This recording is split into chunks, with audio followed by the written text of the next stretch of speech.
అందరికీ నమస్కారం. నా పేరు తనిష్క. నేను నా 1 to 10th అంతా నేను తెలంగాణలో చదివాను. నా కొన్ని అనివార్య కారణాల వల్ల, కొన్ని ఫైనాన్షియల్ ఇష్యూస్ వల్ల మా నాన్న నన్ను చదివించలేక ఇక్కడ దగ్గరగా ఉన్న విజయవాడ నన్ను చదివించాడు 2 years అనేది.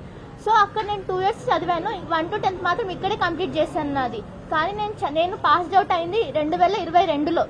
నేను 3 లాంగ్ టర్మ్స్ చేస్తున్నా ఈ నాటికి. నేను 22లో కంప్లీట్ అయ్యి నేను చదివేటప్పుడు 6th నుంచి 12th వరకు ఈ ఉన్న 7 yearsలో 4 years ఎక్కడ మెజారిటీగా చదివితే అక్కడే లోకల్ అన్న రూల్ ఉన్నింది నేను చదివేటప్పుడు. నేను ఆ రూల్ ప్రకారంగానే నేను ఇక్కడ నా ఎడ్యుకేషన్ అనేది చేశాను. మెజారిటీ 5 years ఇక్కడ చదివి 2 years కోసం అని చెప్పి అక్కడ ఉన్న వాళ్ళు అక్కడ ఫైనాన్షియల్లో కొంచెం ఓకే ఉంటుందని చెప్పి అక్కడికి వెళ్ళి చదివినందుకు నన్ను ఈ రోజు ఇక్కడ నించోబెట్టి నన్ను మీరు నాన్ లోకల్ అని అంటున్నారు.